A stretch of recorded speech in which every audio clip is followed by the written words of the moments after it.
ਕੀ ਹਾਲ ਨੇ ਸਾਥੀਓ। ਸਭ ਨੂੰ ਨਮਸਕਾਰ। ਤੇ ਅੱਜ ਦੀ ਵੀਡੀਓ ਵਿੱਚ ਆਪਾਂ ਕਰਨ ਜਾ ਰਹੇ ਹਾਂ, ਆਪਾਂ ਪਹਿਲਾਂ ਕਰ ਲਈਆਂ ਸੀਗੀਆਂ। ਅੱਜ ਆਪਾਂ ਪ੍ਰੈਜ਼ੀਡੈਂਟ ਬਾਰੇ ਕਰਦੇ ਹਾਂ। ਆਪਾਂ ਪਹਿਲਾਂ ਕਾਦੇ ਬਾਰੇ ਕਰ ਲਿਆ ਸੀਗਾ? ਲੋਕ ਸਭਾ ਬਾਰੇ, ਰਾਜ ਸਭਾ ਬਾਰੇ ਤੇ ਪ੍ਰੈਜ਼ੀਡੈਂਟ ਰਹਿ ਗਿਆ ਸੀ। ਅੱਜ ਦੀ ਆਪਾਂ ਵੀਡੀਓ ਵਿੱਚ ਕੀ ਕਰਾਂਗੇ? ਪ੍ਰੈਜ਼ੀਡੈਂਟ ਬਾਰੇ। ਹੁਣ ਇਹਦੇ ਵਿੱਚ ਦੇਖੋ, ਪਹਿਲਾਂ ਆ ਗਿਆ ਪ੍ਰੈਜ਼ੀਡੈਂਟ। ਪ੍ਰੈਜ਼ੀਡੈਂਟ ਦੇ ਵਿੱਚ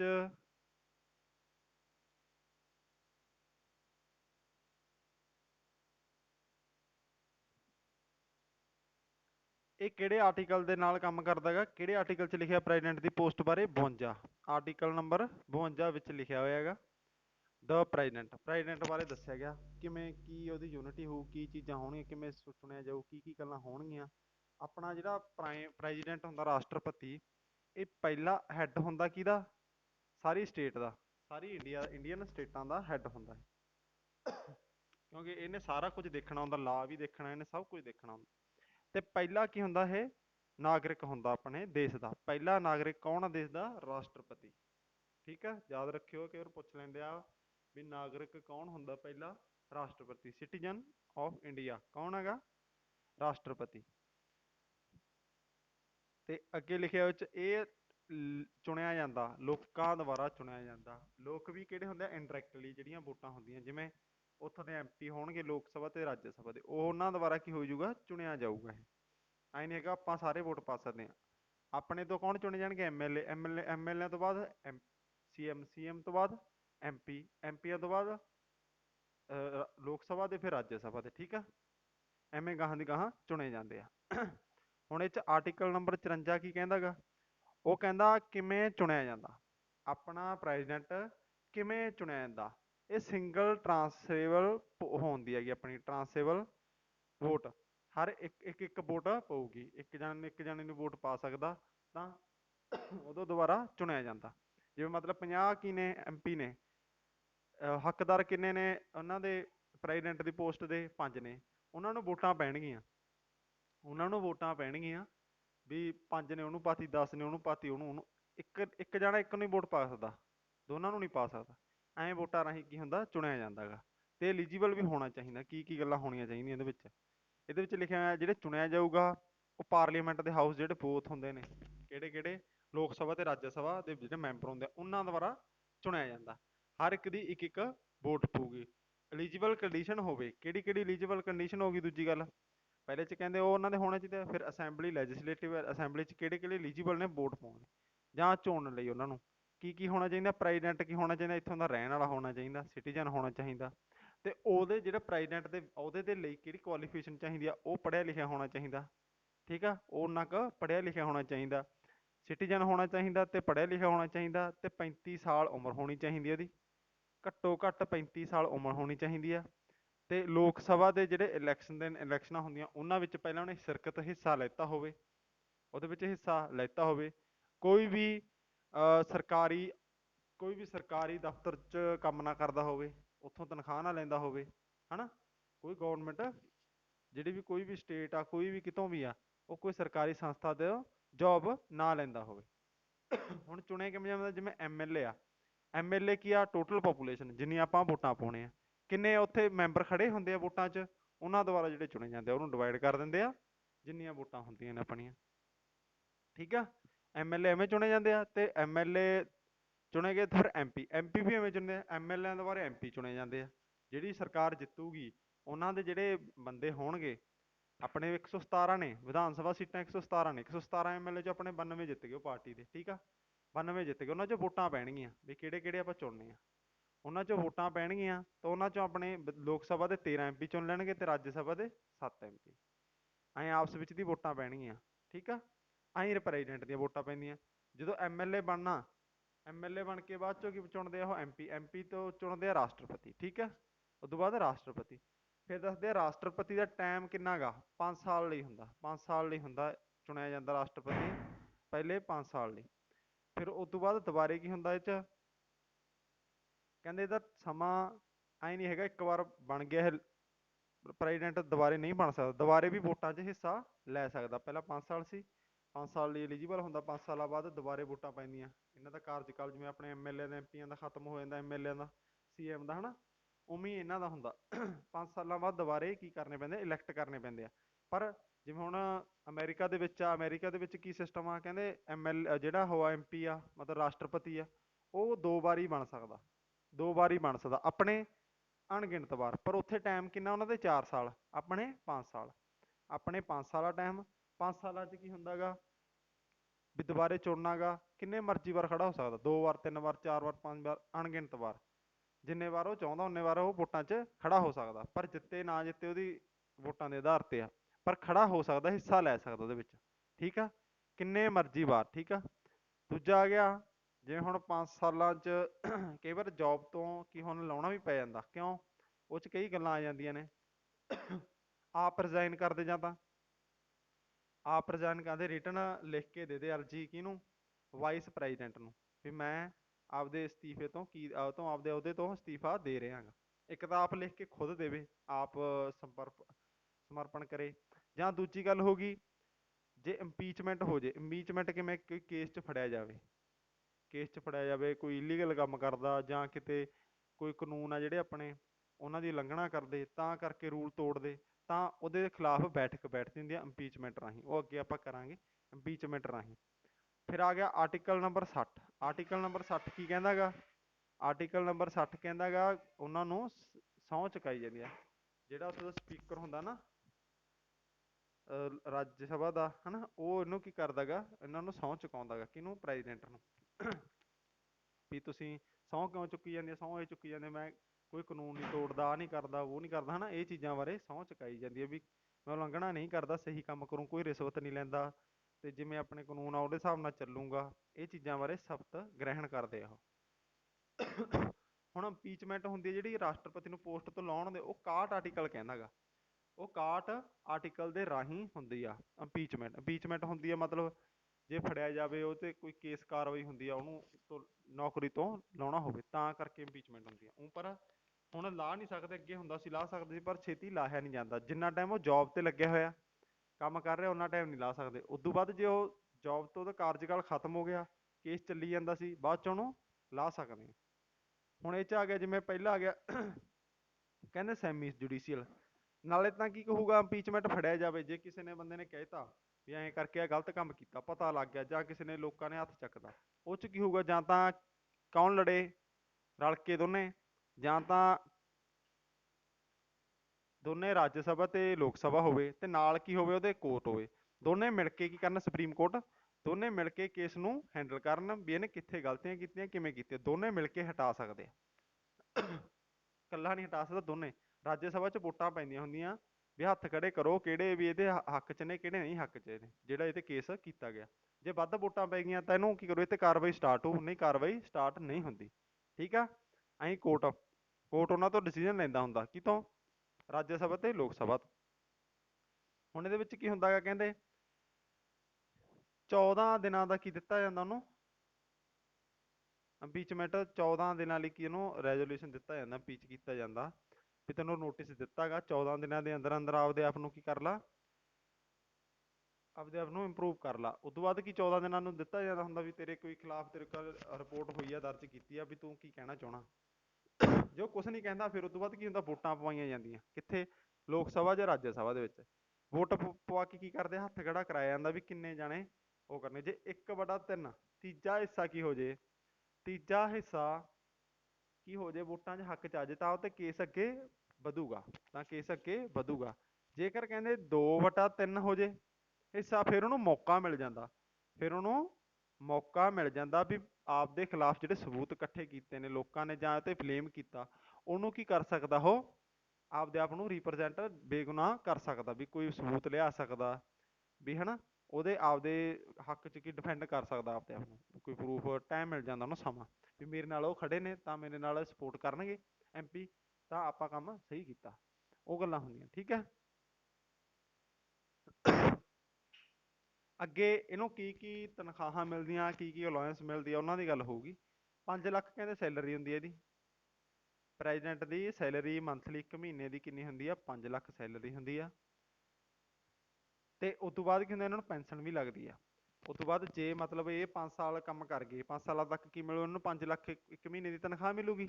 ਤੇ ਉਸ ਤੋਂ ਬਾਅਦ ਜੇ ਕੱਲ ਨੂੰ ਰਿਟਾਇਰ ਹੋ ਗਏ, ਰਿਟਾਇਰ ਹੋਣ ਤੋਂ ਬਾਅਦ ਇਹਨਾਂ ਦੀ ਪੈਨਸ਼ਨ ਲੱਗਦੀ ਹੈ, ਇਹਨਾਂ ਦੀ ਪੈਨਸ਼ਨ ਲੱਗਦੀ ਹੁੰਦੀ ਹੈ। ਜੇ ਦੁਬਾਰੇ ਇਲੈਕਟ ਹੋ ਜੇ, ਖੜਾ ਵੀ ਦੁਬਾਰੇ ਚੁਣਿਆ ਜਾਵੇ, ਪਹਿਲੀ ਵਾਰ ਚੁਣਿਆ ਗਿਆ ਸੀ, ਦੂਜੀ ਵਾਰ ਫਿਰ ਚੁਣਿਆ ਜਾਵੇ ਰਾਸ਼ਟਰਪਤੀ ਅਹੁਦੇ ਲਈ, ਫਿਰ ਕੀ ਹੋ ਜੂ ਉਹਨੂੰ ਦੁਬਾਰੇ ਕੀ ਹੋ ਜੂ, ਉਹਨੂੰ ਪੈਨਸ਼ਨ ਨਹੀਂ ਲੱਗਦੀ ਉਹਦੀ, ਉਹਨੂੰ ਦੁਬਾਰੇ ਕੀ ਮਿਲੂਗਾ, ਉਹ 5 ਲੱਖ ਸੈਲਰੀ ਮਿਲੂਗੀ, ਦੁਬਾਰੇ ਪੈਨਸ਼ਨ ਨਹੀਂ ਲੱਗਦੀ। ਅੱਗੇ ਤਾਂ ਡਬਲ, ਹੁਣ ਐਮਐਲਏ ਦੀ ਡਬਲ ਪੈਨਸ਼ਨ ਹੋ ਜਾਂਦੀ ਸੀ ਪੰਜਾਬ 'ਚ, ਹੁਣ ਉਹ ਕੱਟ ਕਰਤੀ, ਹੁਣ 19 ਰਹੂਗੀ। ਠੀਕ ਆ, 19 ਰਹੂ, ਅੱਗੇ ਡਬਲ ਹੋਈ ਜਾਂਦੀ ਹੁੰਦੀ ਸੀ, ਹੁਣ 19 ਰਹੂਗੀ। ਹੁਣ ਜੇ ਕਹਿੰਦੇ ਜੇ ਪ੍ਰੈਜ਼ੀਡੈਂਟ, ਨਵਾਂ ਪ੍ਰੈਜ਼ੀਡੈਂਟ ਆਉਂਦਾ, ਜੇ ਮਤਲਬ ਉਹ ਕੀ ਹੋ ਗਿਆ, ਪਹਿਲਾਂ ਵਾਲਾ ਕੀ ਹੋ ਗਿਆ, ਉਹਨਾਂ ਦਾ ਕਾਰਜਕਾਲ ਖਤਮ ਹੋ ਗਿਆ, ਐਕਸਪਾਇਰ ਹੋ ਗਿਆ, ਤੇ ਦੂਜਾ ਕੀ ਹੋ ਗਿਆ, ਉਹਦਾ ਜਿਹੜਾ ਦੂਜਾ ਪ੍ਰੈਜ਼ੀਡੈਂਟ ਆਊਗਾ ਉਹ ਕੀ ਕਰੂਗਾ, ਜਿਹੜੀ ਉਹਦੀ ਕੋਈ ਵੀ ਟਰਮ ਚੱਲਦੀ ਆ ਆਊਟਗੋਇੰਗ, ਕੋਈ ਵੀ ਹੁੰਦੀ ਆ ਉਹ ਹੋ ਜੇ, ਤਾਂ ਪ੍ਰੈਜ਼ੀਡੈਂਟ ਜਿਹੜਾ ਨਵਾਂ ਗਾ ਉਹ ਇਲੈਕਟ ਹੋਊਗਾ। ਉਹ ਇਲੈਕਟ ਹੋ ਕੇ ਕੀ ਕਰੂਗਾ, ਜਿਹੜੇ ਨੋਰਮਲ ਤਨਖਾਹ ਲੈਣੀ ਆ ਉਹ ਲਊਗਾ, ਦੂਜੇ ਨੂੰ ਕੀ ਮਿਲ ਜੂਗੀ, ਪੈਨਸ਼ਨ ਲੱਗ ਜੂਗੀ। ਤੇ ਇੱਕ ਗੱਲ ਹੋਰ ਇਹਦੇ ਵਿੱਚ ਕੀ ਹੋਊਗਾ, ਜਿਹੜਾ ਪ੍ਰੈਜ਼ੀਡੈਂਟ ਆ ਉਹ ਮਸਟ ਵੀ ਕੰਟੀਨਿਊ ਆਪਦੀ ਜਿਹੜੀ ਡਿਊਟੀਆਂ ਨੇ ਉਹਨਾਂ ਕੀ ਛੱਡ ਸਕਦਾ। ਜੇ ਹੁਣ ਮਤਲਬ ਜਿਹੜਾ ਪਹਿਲਾਂ ਡਿਸਚਾਰਜ ਹੋ ਗਿਆ, ਉਹਦਾ ਤੇ ਕੀ ਹੋਊਗਾ, 6 ਮਹੀਨਿਆਂ ਦੇ ਅੰਦਰ ਅੰਦਰ ਨਾ ਚੁਣਿਆ ਗਿਆ ਤਾਂ ਉਹਦੀਆਂ ਡਿਊਟੀਆਂ ਚੱਲਦੀਆਂ ਜਾਰੀ ਰਹਿਣਗੀਆਂ। 6 ਮਹੀਨੇ ਬਾਅਦ ਚੁਣ ਲਿਆ, ਫਿਰ ਕੀ ਹੋ ਜਾਊਗਾ, ਡਿਊਟੀਆਂ ਉਹਦੀਆਂ ਖਤਮ, ਤੇ ਦੂਜੇ ਨਵੇਂ ਦੀਆਂ ਡਿਊਟੀਆਂ ਸਟਾਰਟ। ਤੇ ਜਿਹੜੀਆਂ ਡਿਊਟੀਆਂ ਉਹਦੇ ਚੱਲਣੀਆਂ ਨੇ, ਜਾਂ ਕੋਈ ਉਹਨੇ ਨਵੇਂ ਚੱਲ ਰਿਹਾ ਸੀ ਪੈਂਡਿੰਗ ਕੰਮ, ਉਹਨੂੰ ਉਹ ਦੁਬਾਰਾ ਜਿਹੜਾ ਨਵਾਂ ਚੁਣਿਆ ਜਾਊਗਾ ਉਹਨੂੰ ਸਟਾਰਟ ਵੀ ਕਰ ਸਕਦਾ, ਉਹਨੂੰ ਰੋਕ ਵੀ ਸਕਦਾ। ਜੇ ਹੁਣ ਪਹਿਲਾਂ ਨਾ ਰਾਸ਼ਟਰਪਤੀ ਸੀ, ਉਹਨੇ ਕੋਈ ਬਿੱਲ ਪਾਸ ਕਰਨਾ ਸੀ, ਉਹਨੇ ਸਾਈਨ ਕਰਨੇ ਸੀ, ਉਹ ਪੜ੍ਹੀ ਜਾਂਦਾ ਸੀ ਉਹਨੂੰ, ਉਹਦਾ ਕਾਰਜਕਾਲ ਹੋ ਗਿਆ, ਉਹ ਵਿੱਚ ਹੀ ਰਹਿ ਗਿਆ ਕੰਮ। ਠੀਕ ਆ, ਉਹ ਜਿਹੜਾ ਚੱਲ ਰਿਹਾ ਸਿਸਟਮ ਵੀ ਉਹ ਚੀਜ਼ ਪਾਸ ਕਰ ਰਹੀ ਸੀ ਉਹ ਵਿੱਚ ਰਹਿ ਗਈ ਗੱਲ। ਪਰ ਉਹ ਜਿਹੜਾ ਗਾਹਾਂ ਵਾਲਾ ਨਵਾਂ ਰਾਸ਼ਟਰਪਤੀ ਹੋਊਗਾ, ਉਹ ਉਹਨੂੰ ਗਾਹਾਂ ਕਰ ਵੀ ਸਕਦਾ ਸ਼ੁਰੂ, ਤੇ ਉਹਨੂੰ ਬੰਦ ਵੀ ਕਰ ਸਕਦਾ, ਉਹ ਉਹਦੀ ਇੱਛਾ ਗਈ। ਪਰ ਜੇ ਲੋਕ ਪ੍ਰੈਸ਼ਰ ਪਾਉਣਗੇ ਗਾਹਾਂ ਵਾਲੇ, ਫਿਰ ਉਹ ਕਰ ਸਕਦਾ। ਜੇ ਲੋਕ ਪ੍ਰੈਸ਼ਰ ਨਹੀਂ ਪਾਉਂਦੇ, ਫਿਰ ਉਹ ਉੱਥੇ ਪਿਆ ਰਹੂ। ਐਂ ਆਪਣੇ ਬਹੁਤ ਬਿੱਲ ਪਏ ਨੇ ਜਿਹੜੇ ਐਂ ਪਏ ਨੇ ਬਿਨਾਂ ਸਾਈਨ ਹੋਏ। ਫਿਰ ਕਹਿੰਦੇ ਜਿਹੜਾ ਹੁਣ ਜੇ ਕਈ ਕਾਰਨ, ਜਿਵੇਂ ਕੋਈ ਡੈਥ ਹੋ ਜੇ ਕਿਸੇ ਰਾਸ਼ਟਰਪਤੀ ਦੀ, ਜਾਂ ਜਦੋਂ ਜੋਬ ਕਰਦਾ ਉਹ ਉਦੋਂ ਡੈਥ ਹੋ ਜੇ, ਜਾਂ ਉਹ ਰਿਜ਼ਾਈਨ ਦੇ ਜੇ, ਜਾਂ ਉਹ ਫੜਿਆ ਜਾਵੇ, ਮਤਲਬ ਇੰਪੀਚਮੈਂਟ ਹੋ ਜੇ, ਤਾਂ 6 ਮਹੀਨਿਆਂ ਦੇ ਅੰਦਰ ਅੰਦਰ ਕੀ ਨਵਾਂ ਰਾਸ਼ਟਰਪਤੀ ਚੁਣਨਾ ਹੀ ਚੁਣਨਾ ਪੈਂਦਾ। ਠੀਕ ਆ, ਚੁਣਨਾ ਹੀ ਹੁੰਦਾ, ਚਾਹੇ ਕਿੰਨਾ ਮਰਜ਼ੀ ਹੋਵੇ, 6 ਮਹੀਨਿਆਂ ਦੇ ਅੰਦਰ ਅੰਦਰ ਜਿਹੜੀ ਖਾਲੀ ਹੋਈ ਆ ਪੋਸਟ ਰਾਸ਼ਟਰਪਤੀ ਦੀ, ਉਹਨੂੰ ਕੀ ਕਰਨਾ ਪੈਂਦਾ, ਭਰਨਾ ਪੈਂਦਾ ਗਾ। ਹੁਣ ਕਹਿੰਦੇ ਜੇ ਵਾਈਸ ਪ੍ਰੈਜ਼ੀਡੈਂਟ ਕੋਈ ਵੀ ਆਪਦੀਆਂ ਡਿਊਟੀਆਂ ਤੋਂ ਕੀ ਕਰਦਾ, ਡਿਸਚਾਰਜ ਕਰਦੇ, ਵੀ ਮੈਂ ਕਰਦਾ ਡਿਊਟੀ, ਵੀ ਮੈਂ ਰਿਜ਼ਾਈਨ ਦਿੰਦਾ, ਡਿਸਚਾਰਜ ਹੋ ਜੇ, ਡਿਊਟੀਆਂ ਨਾ ਕਰੇ, ਤਾਂ ਉਹ ਡਿਸਪਿਊਟ ਦੇ ਵਿੱਚ ਕੀ ਹੋਊਗਾ, ਪ੍ਰੈਜ਼ੀਡੈਂਟ ਨਾਲ ਉਹਦੇ ਡਿਸਪਿਊਟ ਹੋਊ ਕੋਈ ਵੀ ਇਲੈਕਸ਼ਨਾਂ ਦੇ ਵਿੱਚ, ਤਾਂ ਕੀ ਕਰੂਗਾ, ਉਹਦੇ ਵਿੱਚ ਸੁਪਰੀਮ ਕੋਰਟ ਡਿਸਾਈਡ ਕਰੂਗਾ। ਜੇ ਪਹਿਲਾਂ ਤਾਂ ਪ੍ਰੀਸਾਈਡ ਕਿਹੜੇ ਕਰਨਾ ਸੀਗਾ, ਵਾਈਸ ਪ੍ਰੈਜ਼ੀਡੈਂਟ ਨੇ, ਹਨਾ, ਚੇਅਰਮੈਨ ਨੇ। ਜੇ ਹੁਣ ਉਹੀ ਨਹੀਂ ਹੈਗਾ, ਫਿਰ ਉਹ ਸੁਪਰੀਮ ਕੋਰਟ ਦੁਬਾਰਾ ਵੋਟਾਂ ਪਵਾਈਆਂ ਜਾਣਗੀਆਂ, ਸਾਰੀਆਂ ਚੀਜ਼ਾਂ ਸੁਪਰੀਮ ਕੋਰਟ ਕਰਾਊਗਾ। ਠੀਕ ਆ, ਉਹ ਬੈਠਕ ਕਰਾਊਗਾ, ਉਹ ਸੰਮਣ ਭੇਜੂਗਾ ਸਾਰਿਆਂ ਨੂੰ, ਉਹਨੇ ਇਲੈਕਟ ਕਰਵਾਉਣੇ ਆ। ਅੱਗੇ ਆ ਗਈਆਂ ਇਹਨਾਂ ਕਿਹੜੀਆਂ ਪਾਵਰਾਂ ਦਿੱਤੀਆਂ ਗਈਆਂ ਨੇ ਪ੍ਰੈਜ਼ੀਡੈਂਟ ਨੂੰ ਇੰਜੋਏ ਕਰਦਾ, ਜਿਵੇਂ ਕੋਈ ਚੀਜ਼ਾਂ ਬਣਾਉਂਦਾ, ਜਿਵੇਂ ਪ੍ਰਾਈਮ ਮਿਨਿਸਟਰ ਇਲੈਕਟ ਕਰਨਾ, ਜਾਂ ਸੈਂਟਰਲ ਮਿਨਿਸਟਰ, ਸਾਰੇ ਇਹਦੇ ਅਧੀਨ ਹੁੰਦੇ ਆ। ਅਟਾਰਨੀ ਆਫ ਜਨਰਲ, ਸਾਰੀਆਂ ਯਾਦ ਰੱਖਿਓ ਕਿਹੜੀਆਂ ਕਿਹੜੀਆਂ ਪਾਵਰਾਂ ਨੇ ਇਹਦੇ ਕੋਲੇ। ਠੀਕ ਆ, ਅੱਗੇ ਆ ਗਿਆ comptroller and editor general of India, ਵਿੱਚ ਕੋਈ ਨਵੀਂ ਕੋਈ ਐਡਿਟ ਕਰਨੀ ਹੈ ਚੀਜ਼ ਉਹਦੇ ਬਾਰੇ। ਸੁਪਰੀਮ ਕੋਰਟ ਜੱਜ ਇਨਕਲੂਡਿੰਗ, ਇਹਦੇ ਵਿੱਚ ਸੁਪਰੀਮ ਕੋਰਟ ਜੱਜ ਆ ਗਏ, ਇਹਦੇ ਵਿੱਚ ਇਹਦੇ ਨਾਲ ਹਿੱਸਾ, ਜਾਂ ਕੋਈ ਨਵਾਂ ਰੂਲ ਬਣਾਉਣਾ ਜਾਂ ਕਰਨਾ, ਸਾਰੇ ਇਹਦੀ ਸਹਿਮਤੀ ਨਾਲ ਚੱਲਦਾ ਕੰਮ। ਹਾਈ ਕੋਰਟ ਜੱਜ ਇਨਕਲੂਡਿੰਗ ਚੀਫ ਜਸਟਿਸ, ਜਿਹੜੇ ਹਾਈ ਕੋਰਟ ਦੇ ਜੱਜ ਨੇ ਉਹ ਵੀ ਇਹਦੇ ਨਾਲ ਇਨਕਲੂਡ ਹੁੰਦੇ ਨੇ। ਤੇ ਗਵਰਨਰ ਆਫ ਸਟੇਟ, ਇਹ ਵੀ ਇਹਦੇ ਨਾਲ ਹੁੰਦਾ ਗਾ। ਫਾਈਨੈਂਸ ਕਮਿਸ਼ਨ, ਇਹ ਵੀ ਸਾਰੇ ਜਿਹੜੇ ਇਹਨਾਂ ਦੇ ਪਾਵਰਾਂ ਨੇ, ਇਹ ਕਿਹਨੂੰ ਕਿਹਨੂੰ ਹੈਂਡਲ ਕਰ ਸਕਦਾ, ਇਹ ਸਾਰੀਆਂ ਗੱਲਾਂ ਇਹਦੇ ਵਿੱਚ ਲਿਖੀਆਂ ਹੋਈਆਂ ਨੇ। ਜਿਵੇਂ union public service commission and joint commission for a group of state, ਸਾਰਿਆਂ ਦੀ ਜੁਆਇੰਟ ਬੈਠਕ ਕਰਾਉਣੀ ਜਾਂ ਗੱਲਾਂ ਬਾਤਾਂ ਕਰਨੀਆਂ, ਉਹਨਾਂ ਨਾਲ ਡਿਸਕਸ਼ਨ ਕਰਨੀ, ਉਹ ਸਾਰੀ ਇਹਦੇ ਦੁਆਰਾ ਹੁੰਦੀ ਹੈ। Special offer SC ST caste, ਇਹਨਾਂ ਦੁਆਰਾ। ਤੇ ਕਮਿਸ਼ਨ ਆਫ ਸ਼ਡਿਊਲ ਏਰੀਆ, ਸਾਰੇ ਇਹਦੇ ਅਧੀਨ ਹੁੰਦੇ ਆ। Commission of language, official language, special officer of linguistic minorities, chief election commissioner and other election commissioners, ਇਹ ਵੀ ਇਹਦੇ ਅਧੀਨ। ਤੇ ਬੈਕਵਰਡ ਕਲਾਸਿਸ, ਇਹ ਵੀ ਇਹਦੇ ਸਾਰੇ ਕਮਿਸ਼ਨ ਇਹਦੇ ਅੰਡਰ ਹੁੰਦੇ ਆ। ਇਹਨੇ ਉਹਨਾਂ ਤੋਂ ਕਹਿ ਕੇ ਕੰਮ ਕਰਾਉਣਾ, ਜਾਂ ਮੈਂ ਕਿਵੇਂ ਵੀ ਕਰਨਾ, ਇਹ ਤੋਂ ਰਾਏ ਲੈਣੀ ਹੀ ਲੈਣੀ ਆ। ਕੋਈ ਵੀ ਨਵਾਂ ਰੂਲ ਬਣੇ, ਕੋਈ ਵੀ ਚੀਜ਼ ਹੋਵੇ, ਕਿਉਂਕਿ ਇਹ ਪਹਿਲਾ ਨਾਗਰਿਕ ਆ ਇੱਕ ਤਾਂ, ਇੱਕ ਆਪਣਾ ਇਹਨੂੰ ਜਿਹੜਾ ਹੁੰਦਾ, ਇਹ ਪੜ੍ਹਿਆ ਲਿਖਿਆ ਵੀ ਹੁੰਦਾ ਨਾ, ਪੋਸਟ ਵਾਲਾ ਬੰਦਾ, ਇਹਦੇ ਉੱਤੇ ਸਾਰੇ ਦਾਰੋ ਮਦਾਰ ਹੁੰਦਾ। ਕਿਵੇਂ, ਜੇ ਕੋਈ ਵੀ ਬਿੱਲ ਪਾਸ ਹੁੰਦਾ, ਇਹਨੇ ਲਾਸਟ ਤੇ ਪੜ੍ਹ ਕੇ ਆਪਣੇ ਕਿਹਦੇ ਸੰਵਿਧਾਨ ਨਾਲ ਮਿਲਾਉਣਾ ਸਹੀ ਆ ਕਿ ਗਲਤ ਆ, ਫੇਰ ਹੀ ਅੱਗੇ ਇਹ ਰੂਲ ਚੱਲੂਗਾ। ਹੁਣ ਵਿੱਚ ਇਹਦੇ ਵਿੱਚ ਅੱਗੇ ਕੀ ਆ ਗਿਆ, ਕਹਿੰਦੇ ਮਿਲਟਰੀ ਪਾਵਰ ਵੀ ਇਹਦੇ ਕੋਲ ਹੁੰਦੀਆਂ ਨੇ। ਜਿਵੇਂ ਮਤਲਬ ਕਈ ਵਾਰ ਜਿਵੇਂ ਹੁਣ ਮਿਲਟਰੀ ਦਾ ਆਰਮਡ ਫੋਰਸਿਸ ਜਿਹੜੇ ਚੀਫ ਨੇ, ਕਮਾਂਡਰ ਨੇ, ਉਹ ਵੀ ਰਾਸ਼ਟਰਪਤੀ ਤੋਂ ਬਿਨਾਂ ਪੁੱਛੇ ਕਿਸੇ ਚੀਜ਼ ਕਿਸੇ ਵੀ ਦੇਸ਼ ਨਾਲ ਕੀ ਨਹੀਂ ਲਾ ਸਕਦੇ, ਜੰਗ ਨਹੀਂ ਲਾ ਸਕਦੇ। ਜੇ ਜੰਗ ਚੱਲ ਰਹੀ ਆ ਉਹਨੂੰ ਬੰਦ ਵੀ ਕਰ ਸਕਦੇ ਆ, ਜੇ ਜੰਗ ਨਹੀਂ ਚੱਲ ਰਹੀ ਉਹਨੂੰ ਚਲਾ ਵੀ ਸਕਦੇ ਆ। ਰਾਸ਼ਟਰਪਤੀ ਦੇ ਸਾਈਨ ਹੋਣੇ ਜ਼ਰੂਰੀ ਹੁੰਦੀ ਆ ਵੀ ਮੈਂ ਵਾਰ ਘੋਸ਼ਿਤ ਕਰਦਾ ਵੀ ਅੱਜ ਤੋਂ ਲੜਾਈ ਉਹਨਾਂ ਖਿਲਾਫ ਸਟਾਰਟ ਆ। ਜੇ ਬੰਦ ਕਰਨੀ ਆ ਤਾਂ ਬੰਦ ਵੀ ਕਰ ਸਕਦਾ। ਇਹ ਕਿਹਦੇ ਹੱਥ 'ਚ ਹੁੰਦਾ, ਪ੍ਰੈਜ਼ੀਡੈਂਟ ਦੇ ਹੱਥ 'ਚ। ਦੂਜੀ ਗੱਲ ਡਿਪਲੋਮੈਟਿਕ ਪਾਵਰ, ਇਹ ਕਿਹੜੀਆਂ ਪਾਵਰਾਂ ਹੁੰਦੀਆਂ ਨੇ, ਜੇ ਕੋਈ ਵੀ ਮਤਲਬ ਐਗਰੀਮੈਂਟ ਆ ਬਾਹਰਲੇ ਦੇਸ਼ਾਂ ਨਾਲ ਐਗਰੀਮੈਂਟ ਹੁੰਦਾ ਜਾਂ ਕੋਈ ਕੰਟਰੈਕਟ ਹੁੰਦਾ, ਉਹ ਕਿਵੇਂ ਅਕੋਰਡਿੰਗ ਕਰਨਾ, ਕਿਵੇਂ ਐਡਵਾਈਸ ਦੇਣੀ ਆ, ਉਹਦੇ ਵਿੱਚ ਕੀ ਕੀ ਚੀਜ਼ਾਂ ਹੋਣਗੀਆਂ ਹੈ ਨਾ। ਕੋਈ ਆਪਾਂ ਬਾਹਰ ਕੋਈ ਐਗਰੀਮੈਂਟ ਚੱਲ ਰਿਹਾ ਆਪਣਾ, ਉਹ ਪ੍ਰੈਜ਼ੀਡੈਂਟ ਦਾ ਹੋਣਾ, ਗਵਰਨਮੈਂਟ ਦੇ ਅਧੀਨ। ਐ ਨਹੀਂ ਕੋਈ ਬਿਜ਼ਨਸ, ਗਵਰਨਮੈਂਟ ਬਿਜ਼ਨਸ ਦੇ ਵੀ ਜ਼ਰੂਰੀ ਹੁੰਦਾ। ਜੇ ਕੋਈ ਬਿਜ਼ਨਸ ਕਰਨਾ ਚਾਹੁੰਦਾ ਬਾਹਰਲੀ ਕੰਟਰੀ ਨਾਲ ਤਾਂ ਉਹਦੇ ਵਿੱਚ ਰਾਸ਼ਟਰਪਤੀ ਦੀ ਸਹਿਮਤੀ ਹੋਣੀ ਜ਼ਰੂਰੀ ਹੁੰਦੀ ਹੈ। ਠੀਕ ਆ।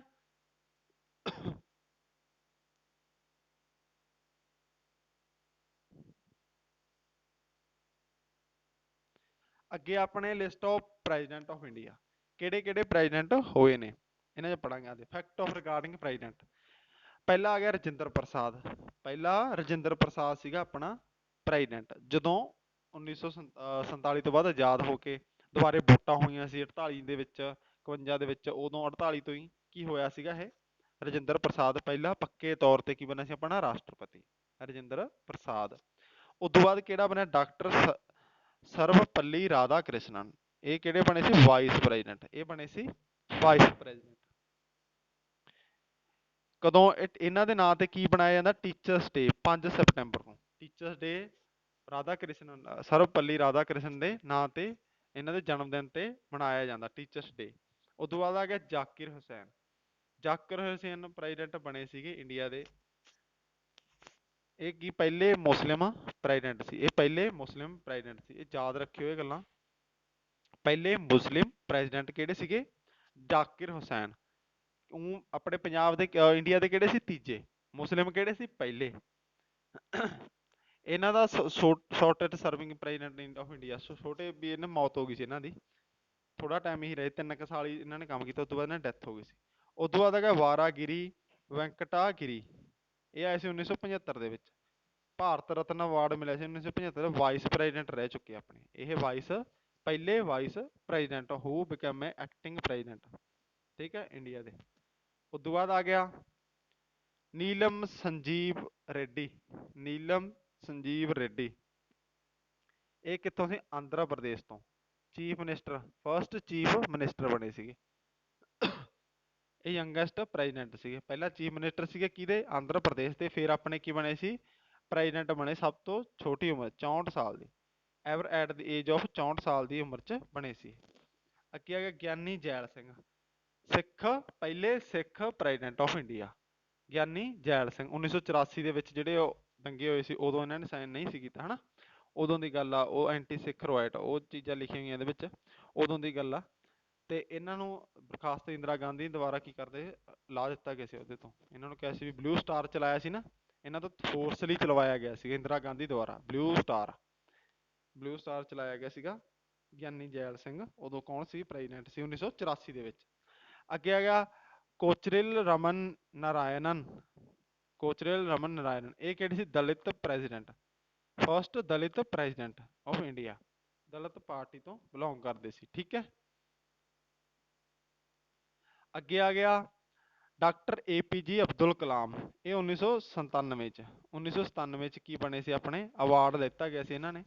ਇਹ ਆਪਣੇ ਸਭ ਤੋਂ ਪਪੂਲਰ ਪੀਪਲ ਪ੍ਰੈਜ਼ੀਡੈਂਟ ਬਣੇ ਸੀਗੇ ਅਬਦੁਲ ਕਲਾਮ।